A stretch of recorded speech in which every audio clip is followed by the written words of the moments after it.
La maison est tellement modeste qu'on se pince pour y croire. Et les vêtements du chef de l'État sont assez peu protocolaires. Ce matin-là, José Mujica, 78 ans, président de la République de l'Uruguay, nous reçoit chez lui en vieux survêtements. Ça fait 28 ans que je vis là. Élu à la présidence en 2009, José Mujica n'a rien changé à son mode de vie. Comme autrefois, il boit le maté, cette infusion d'herbe très populaire en Uruguay. Et comme autrefois, il rentre chez lui tous les soirs, dans sa ferme. Il y a bien une maison pour le président avec un parc et tout ce qui va avec. Insupportable. Si tu veux une tasse de thé, il faut marcher 200 mètres. En Uruguay, le président reçoit un salaire mensuel de 9 000 €. Mujica n'en accepte que 1 000.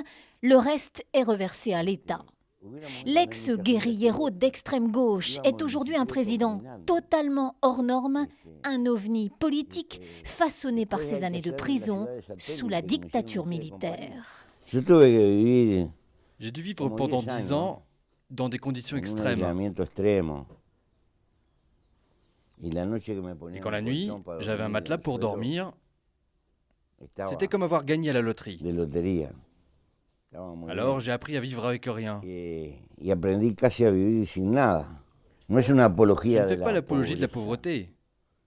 C'est plutôt l'apologie d'une vie avec seulement ce qui est nécessaire. Chez les Mujica, pas de personnel de maison, la première dame se charge de la cuisine. Le racetisme n'est pas une façade. Ils prônent aujourd'hui tous les deux un socialisme matiné d'économie de marché et ils sont d'accord sur la place du couple présidentiel. Il y a eu des femmes de présidents qui ont joué ce rôle de première dame, mais moi je travaille, j'ai été élue sénatrice. Les présidents sont à la tête de l'administration. Ce ne sont pas des dieux. Ils sont comme le commun des mortels.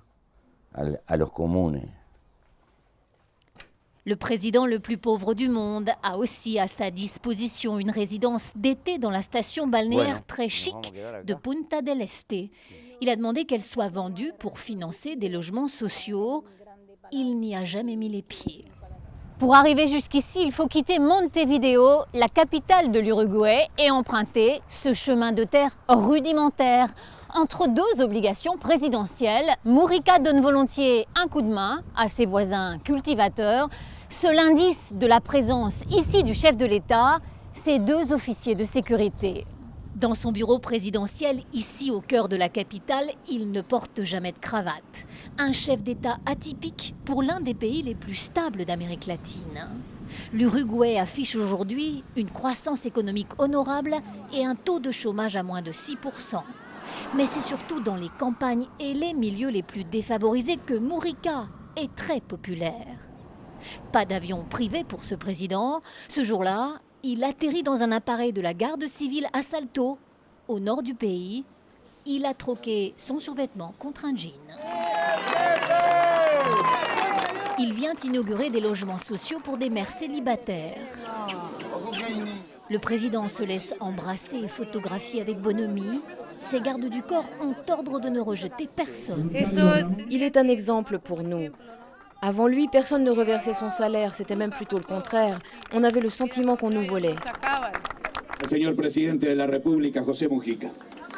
Pour l'opposition, le mode de vie de Mujica relève de la démagogie, voire d'un certain populisme. Mais malgré une récente chute dans les sondages, son parti est quasiment assuré de gagner les prochaines élections dans un an. Si aujourd'hui nous n'avons pas le courage d'investir et d'aider ces enfants des quartiers pauvres, c'est notre société qui en paiera les conséquences dans le futur. Un avenir qu'il veut aussi libéral sur les questions de société. Du haut de ses 78 ans, Mujica a fait voter la légalisation du mariage gay, de l'IVG et la dépénalisation du cannabis. Allez, allez, il faut aller voir le match. Ce soir-là, l'équipe nationale de foot de l'Uruguay affrontait celle de l'Équateur. Comme tout le monde, le président était pressé de rentrer chez lui pour se mettre devant la télé, dans sa ferme.